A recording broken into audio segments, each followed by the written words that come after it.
CQFD, ce qu'il fallait décrypter, c'est la deuxième partie de l'émission. Bienvenue si vous nous rejoignez à l'instant, toujours avec la fine équipe Véronique Reilsoult, Olivia Grégoire, Céline Braque et Ludovic Vigogne. Et vous pouvez toujours réagir sur les réseaux sociaux. N'hésitez pas, le hashtag CQFD. iTélé, tout de suite la question de la semaine. Et c'était il y a un peu plus d'un mois maintenant, le début du mouvement Nuit debout, avec ces longues discussions sur l'avenir de la société, cette organisation atypique, ce nouveau souffle qui avait laissé la classe politique médusée. Un mois plus tard, les militants sont toujours là et la classe politique s'est largement emparée du sujet. Céline, on avait posé la question au tout début du mois d'avril dans CQFD, c'était quelques jours après le lancement de ce mouvement. Et à l'époque, 6 Français sur 10 soutenaient Nuit debout. Est-ce que c'est toujours le cas aujourd'hui ? Non, on n'en est plus là aujourd'hui. Quand on pose la même question que celle que nous posions au début du mouvement, on voit qu'aujourd'hui c'est un mouvement qui clive complètement la société, puisqu'on a 51% des Français qui sont opposés aujourd'hui au mouvement Nuit debout et 49% qui y sont favorables. Pourquoi ? Parce que c'est un sujet d'opposition classique aujourd'hui entre la gauche et la droite. On a 61% des sympathisants de droite qui aujourd'hui sont... 61% des sympathisants de droite qui rejettent Nuit debout, quand 57% des sympathisants de gauche le soutiennent, ce qui est vraiment ennuyeux pour le pouvoir en place, puisque on sait que c'est un mouvement qui est quand même très anti-gouvernement et qu'on voit que c'est donc la gauche qui le soutient. Et d'ailleurs, ce mouvement n'est soutenu aujourd'hui majoritairement qu'à gauche, parce que vous vous souvenez, tout au début, on voyait les sympathisants du Front National qui soutenaient Nuit debout. Aujourd'hui, ce n'est plus le cas. Aujourd'hui, majoritairement, les sympathisants du Front National rejettent le mouvement Nuit debout, mais ils ne sont pas les seuls à avoir évolué. Vous avez dit le chiffre du début de ce soutien. Aujourd'hui, c'est moins 11 points. Et là où le soutien a le plus baissé, eh bien, c'est auprès des sympathisants de gauche qui sont beaucoup moins nombreux à soutenir Nuit debout. Et donc une désaffection, en tout cas dans l'opinion, sur les réseaux sociaux. On se souvient que c'était déterminant, hein, les réseaux sociaux pour ce mouvement Nuit debout. Est-ce que ça reste toujours le sujet, Véronique ? Oui, c'est toujours un sujet très important, même s'il a un peu baissé évidemment, mais ça reste un sujet très important. Il suffit de regarder sur Facebook, il y a eu un pic de personnes qui en parlaient mi-avril qui est passé. Cependant, le volume de personnes qui parlent du mouvement sur Facebook reste extrêmement important, avec plus de 400 000 mentions sur les 7 derniers jours. Donc on est encore sur un gros volume. Pour vous donner une idée, sur Facebook, il y a à peu près 44 comptes Nuit debout, un national et les autres sont des comptes locaux. Donc ça explique aussi pourquoi on en parle autant. Tous ces comptes ont connu une croissance organique régulière de 10%. Donc on est dans une montée régulière avec une petite pic pour Toulouse en particulier qui a connu plus de 25% de croissance cette semaine, qui est passée juste devant Bordeaux. Et puis globalement, ils ont connu une augmentation de 200% en avril. Donc on va dire qu'on a 131 000 fans, même si ces derniers temps, ça a un petit peu moins gagné. Après, si on regarde le volume global, rappelez-vous, on avait donc, comme vous le disiez, regardé dès le début du mouvement. Et là, vous voyez que le nombre de messages est assez écrasant, puisqu'on a plus de 1 608 000 messages. C'est colossal. Et ce sont des messages qui sont, dont la nature a un peu changé. Alors évidemment, il y a eu un pic mi-avril beaucoup plus fort, mais ça continue à être très fort. Là où c'est intéressant, c'est quand on regarde les mots associés, parce que la nature, évidemment, comme le disait Céline, a plutôt changé, la nature des messages. C'était très positif. Aujourd'hui, quand on regarde juste sur cette semaine ce qui s'est dit, globalement, vous voyez, ça tournait autour des violences policières. C'est donc ce sujet maintenant qui retient l'attention. Donc on parle toujours de Nuit debout, mais plus pour le fond, mais pour la forme, et surtout pour la forme contre la police. Et quand on regarde les mots dits positifs, en fait, il y en a très peu. C'est ceux qui sont entourés en bleu, là, et on voit, on parle, le « on vaut mieux que ça » qui est tout en haut à gauche, était le mot principal il y a quelques temps, et aujourd'hui, il est en tout petit. On parle de pétition, de périscope, d'images, mais 3 fois rien en positif. C'était presque amusant à l'époque de constater enfin bon, on parle d'il y a un mois, hein, mais de constater à quel point les politiques étaient quasiment scotchés devant ce mouvement. Les choses ont bien changé depuis Ludovic, le sujet est devenu clivant, on s'en sert politiquement ? Oui, clairement. Florent, on va commencer d'abord par la droite. Il y a un mois, quand Nuit debout était apparu, la droite était restée quasiment sans rien dire. Après tout, ce mouvement, c'est vrai, concernait d'abord la gauche, ça concernait d'abord François Hollande et la déception que celui-ci avait suscitée au sein de son propre camp. Alors, aujourd'hui, à droite, ça a bien changé. On va le constater en écoutant Nicolas Sarkozy et Frédéric Pechnard. Tout ça pour avoir le soutien de gens qui sont debout la nuit et donc couchés le jour. Parce que, à moins qu'il n'ait pas besoin de sommeil. Vous avez été place de la République, j'y suis allé 2 fois. Les pavés sont enlevés, les monuments sont tagués. C'est un gigantesque urinoir et les commerçants sont fermés. Et les gens évitent la place. Rendons cette place de la République aux Parisiens. Ça fait 1 mois que ça dure. Franchement, c'est beaucoup, beaucoup, beaucoup trop. C'est un gigantesque urinoir. On l'a compris, hein, à droite, on ne mâche plus ces mots, mais on en fait d'abord le symbole de la chienlit, de l'incapacité du gouvernement Valls à maintenir l'ordre, de l'inaptitude de François Hollande à faire respecter son autorité. À gauche, en revanche, comme il y a 1 mois, on fait très attention aux mots que l'on emploie. On va le voir, par exemple, avec Bernard Cazeneuve, c'était cette semaine à l'Assemblée nationale. Je ne suis pas d'accord avec ceux qui manifestent rue de la République, mais je ferai tout pour qu'ils puissent le faire. C'est ce que nous incite à faire le Conseil constitutionnel dans sa décision du 16 février dernier. Alors, au sein du gouvernement, on fait très attention à bien distinguer les casseurs et les participants de Nuit debout. On navigue entre un discours d'autorité et un discours de respect vis-à-vis de ce mouvement. Surtout que sur le plan politique, c'est pas vraiment la peine d'en rajouter parce qu'aujourd'hui, le pire semble être évité.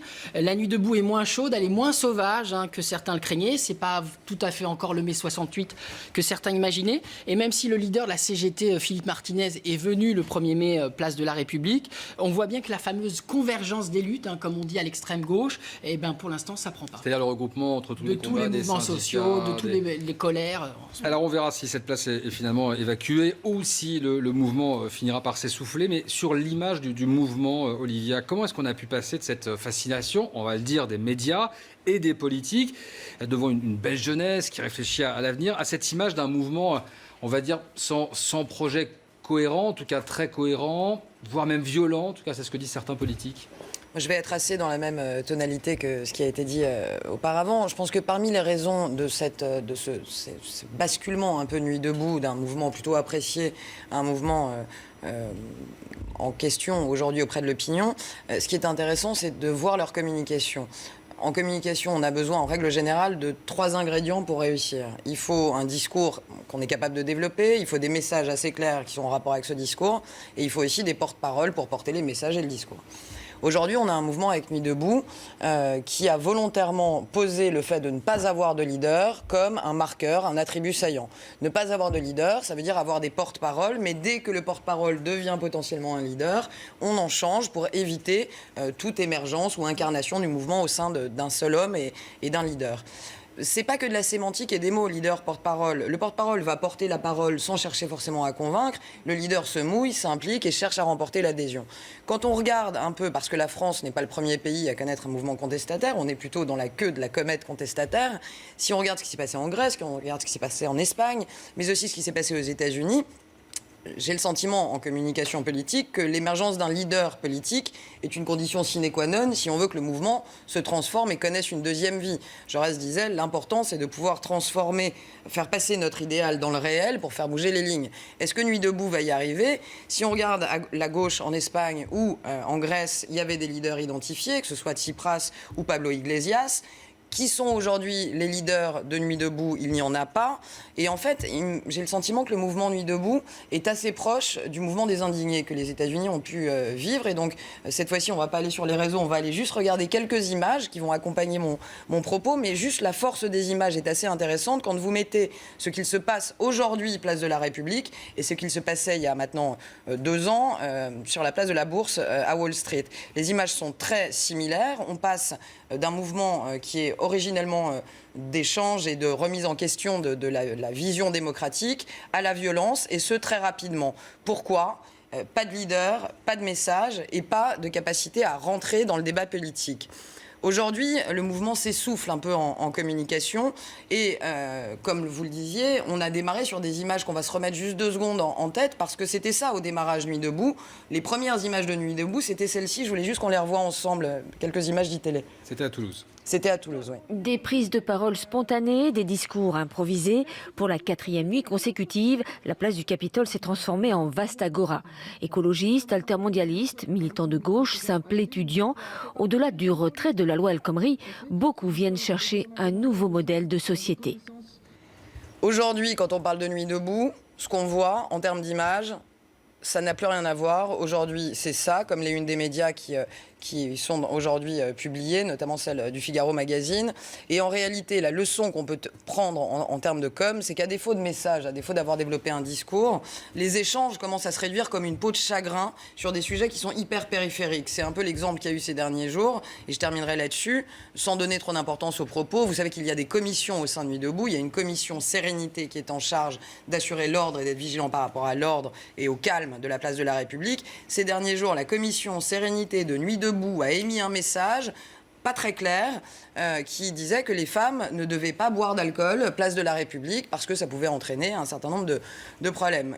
On est un peu étonné de voir aujourd'hui la ministre de la Famille, Laurence Rossignol, qui répond directement sur Twitter et qui va dans la mêlée avec ce tweet assez étonnant. Les risques de viol résulteraient de l'ébriété de la victime, hashtag il y a du boulot.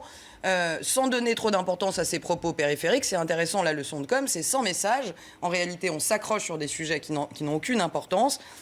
Et c'est en train, ce manque d'intérêt sur les sujets qui émergent aujourd'hui, de tuer un peu la communication du mouvement. Et puis il y a effectivement ces faits de violence en marge de ce mouvement Nuit debout. La droite réclame presque unanimement, à l'exception de quelques personnalités, l'interdiction de ce mouvement, l'évacuation de la place. Est-ce que c'est l'avis des Français aussi? Oui, c'est-à-dire, ce qu'on a testé, c'est certains réclament l'interdiction de Nuit debout à cause des dégâts et à cause de la violence. Est-ce que vous êtes d'accord avec cette position-là?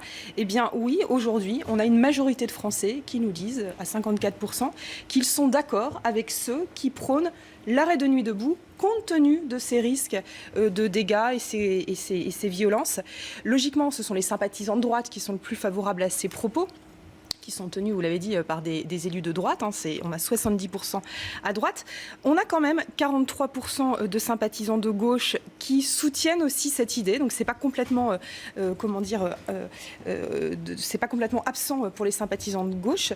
Pour l'instant, quand même, on a une parfaite corrélation entre le nombre de sympathisants de gauche qui soutiennent le mouvement et le nombre de sympathisants de gauche qui nous disent qu'il ne faut pas l'interdire. Maintenant, il faut voir un petit peu ce que ça va donner et si les violences vont se poursuivre ou pas. C'est assez partagé. On suivra ça, évidemment, tout de suite dans la peau d'Emmanuel Macron.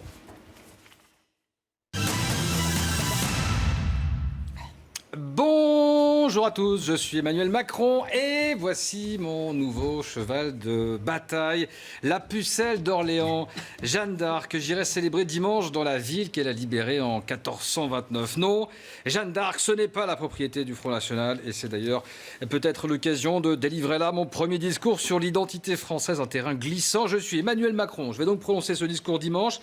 Qu'est-ce que j'ai à perdre ou à gagner? Qu'est-ce que vous me conseillez? On commence par vous, Ludovic. N'en faites pas trop, monsieur le ministre. Les dernières semaines, la fusée Macron a décollé de manière impressionnante, mais vous avez aussi commis quelques bourdes qui ont un peu brouillé le message et votre image. Alors, à Orléans, n'en rajoutez pas. De toute façon, tout va vous servir. C'est pas nécessaire d'en rajouter. L'événement va être surcouvert médiatiquement. Le bain de foule sera à coup sûr impressionnant. Et puis, le message véhiculé par cette simple célébration de Jeanne d'Arc est suffisamment parlant. Profitez-en donc pour parler de la France. Faites un discours de fond. Soyez lyrique, pas politique. Donc j'y vais mollo. Merci beaucoup, Ludovic. Maintenant, je me tourne vers vous, Véronique, sur la stratégie digitale. Qu'est-ce que vous me conseillez? Moi, je vous dirais changer de champ et vous écarter du champ économique. Donc, vous l'avez déjà fait. Vous l'avez déjà fait 2 fois, plus subtilement, au moment du texte sur la déchéance de nationalité et cet été. Ça vous a plutôt réussi en ligne. Globalement, d'ailleurs, tout vous réussit plutôt en ligne puisque vous avez une communauté qui vous suit, qui vous soutient, quoi qu'il arrive. Donc, je vous dirais, contrairement à Ludovic, peut-être d'y aller un peu plus fortement parce que, du coup, ça vous permettra d'être effectivement relayé, que l'extrême droite va forcément, du coup, s'énerver sur vous en ligne. Et ça vous permettra aussi de gauchiser un petit peu votre posture et de rallier à vous aussi tous ceux qui sont contre l'extrême droite. Merci beaucoup, Véronique. Je suis Emmanuel Macron. Au niveau de l'opinion, qu'est-ce que vous me conseillez, Céline? C'est très proche de ce que vient de dire Véronique. Je dirais aussi, allez-y à fond. Parce que pour n'importe quel autre homme politique, je dirais plutôt l'inverse. Et en l'occurrence, pour le Premier ministre, pour François Hollande, je leur dirais plutôt, allez sur des sujets économiques qui sont très importants pour les Français. Mais cette légitimité sur le terrain économique, vous l'avez déjà, elle n'est pas en cause. Donc allez-y à fond, en effet. Ça permettra de gauchiser votre image, de pouvoir montrer que vous êtes contre le Front National, ce qui est un vrai combat partagé par tous les sympathisants de gauche. Merci beaucoup, Céline. Enfin, au niveau de la communication politique, qu'est-ce que vous me conseillez? Je suis Emmanuel Macron. Je vais prononcer ce discours sur Jeanne d'Arc. Olivia. comme mes collègues féminines, je dirais effectivement de continuer. La séquence est plutôt bonne. C'est un déplacement malin. Je ne vais pas redire ce que vous aviez justement dit, préempter la grande histoire et le grand récit national, on l'a dit pour François Hollande en première partie, c'est une façon d'affirmer son leadership et c'est extrêmement malin, vu la séquence qui est la sienne, et le fait qu'il va effectivement partir en séquence présidentielle, n'en déplaise au gouvernement et au président. Je dirais aussi à Emmanuel Macron qu'il semblerait qu'il y a deux façons, c'est pas moi qui le dis, hein, c'est notre ami René Char, il y a deux conduites dans sa vie, soit on la rêve, soit on l'accomplit. J'ai le sentiment en communication que rien ne va pouvoir arrêter Emmanuel Macron et qu'il est plutôt bien conseillé sur ce sujet-là. Donc je pense que la séquence est plutôt maligne et qu'il faut effectivement lui donner le plus de perspectives possible. Ce sera dimanche, on verra donc les résultats sur iTélé de ce discours. Tout de suite, les winners et les losers. Les winners et les losers de la semaine. On commence par vous, Céline. Winner, loser. Eh bien, winner. Et mon winner, c'est Jean-François Copé. Oui, pas pour les mêmes raisons que tout à l'heure, les petits chevaux, mais pour sa capacité à rebondir sur l'actualité, en l'occurrence sur le titre de champion d'Angleterre de Leicester. Son tweet, regardez. Bravo à l'équipe de Leicester qui vient de remporter la Première Ligue. Je rappelle que leur cote était de 5000 pour 1. Il y a 10 mois. Alors c'est vrai que Jean-François Copé fait figure, lui aussi pour le moment, de petit poussé de la primaire de droite. Dans notre dernier sondage, il est à 2%. Les bookmakers qui s'inspirent largement de nos données le mettent à 50 contre 1. Donc il y a de l'espoir, c'est 100 fois mieux que 5000 pour 1. Ah bah oui, c'est pas mal. Olivia, votre winner ou loser de la semaine? Forcément, une spéciale dédicace à Régis. Je ne pouvais pas ne pas citer notre ami Donald Trump, qui a encore fait des siennes entre la nuit d'hier et aujourd'hui, puisqu'il a mis en ligne sur son site web une fabuleuse photo de lui dégustant des tacos, en expliquant que les meilleurs tacos étaient celles de la Trump Tower. Encore une prise de parole intéressante de Donald Trump, qui là s'est fait. Hispaniques. Et voilà. Alors là, il est assez étonnant parce qu'on dit en com que plus c'est gros, plus ça passe, et c'en est donc la confirmation. Plus c'est énorme, plus ça passe. Et non, le pire n'est jamais certain avec Donald Trump. On a entendu des horreurs tout au long de la campagne sur les hispaniques, sur lesquelles je ne reviendrai pas. Il a aujourd'hui le culot de pousser ce message sur sa page Twitter. Ce qui est intéressant, c'est de voir les détournements que les Américains ont rapidement fait, puisque la première heure, ce détournement a été tweeté 80 000 fois. Il s'est fait vertement tancé, notamment par la Miss Virginie occidentale, qui lui a expliqué que premièrement, le Cinco de Mayo, le 5 mai, n'était pas une fête hispanique, mais c'était une fête mexicaine. Et deuxièmement, elle a rajouté que M. Trump avait la même couleur que les tacos, qui était quand même, somme toute, assez rigolo. Vous vous embêtez, Véronique, ça va? C'est pourri quand même. Comme quoi les Miss ont des choses à dire intéressantes. Allez, sans transition, Véronique, winner ou loser cette semaine? Alors moi, c'était en France. C'est rien à voir avec les cheveux. Ni avec les tacos. Ni avec les tacos. C'est Jean-Pierre Raffarin, vous savez, le champion de la raffarinade, qui a donné un petit cours cette semaine. Il a été interviewé par les jeunes de Sciences Po, sur Sciences Po Télé, et il a donné un cours pour expliquer comment on fait une bonne raffarinade. Donc il a expliqué qu'il faut faire court, qu'il faut être poète, qu'il faut avoir un message de fond, mais je vais vous laisser l'écouter, donner sa leçon directement. Raffarinade, c'est une musique, c'est quelque chose qui rebondit avec des mots qui riment, ou avec, c'est forcément quelque chose, quand les médias dévorent, l'esprit dérive. Ça va vite, c'est rapide, c'est d'ailleurs du Edgar Morin, mais c'est une morinade en fait, mais ce sont des choses qui sont rapides et musicales, pour que ça puisse marquer. Ah voilà, rapide et musical. C'est bon ça, on reste dans la musique avec vous, Ludovic? Exactement, allez, tout le monde main sur le buzzer. Est-ce que vous savez quel ancien ministre a pour chanson préférée ceci?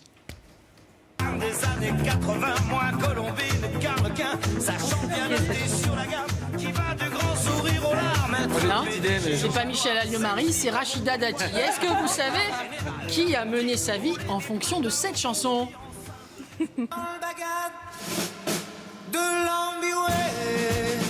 Alain Souchon. Eh ben c'est Cécile Duflot. Troisième question, qui a en pleine déprime post-21 avril 2002 surmonté sa déprime, trouvé un peu de réconfort grâce à cette chanson? On dit que le destin se moque bien de nous, qu'il ne nous donne rien et qu'il nous promet tout. Non, c'est Jean-Luc Mélenchon. Alors tout ça, Vous l'apprendrez lundi soir en regardant France 3. En prime time, Mireille Dumas a interrogé un certain nombre de responsables politiques de droite et de gauche et leur a fait raconter leur vie à travers des chansons. Ça s'appelle Ils connaissent la chanson et c'est une très jolie émission. Eh ben c'est super, vous l'avez vu l'émission. Ouais, et c'est vachement sympa, vraiment. Merci pour le conseil, merci beaucoup à tous les quatre. Si on se quittait avec la musique de Femmes des années 80, c'est pas mal. La lancer en régie. Merci en tout cas à Frédéric Talbot qui était aux manettes aujourd'hui et à toute l'équipe en régie. Merci aussi pour votre fidélité. Là voilà la musique, l'émission CQLD, c'est tous les vendredis 21h et tous les samedis 10h, 14h. Comme quoi on peut faire une émission politique et écouter les Femmes des années 80. Ciao à tous.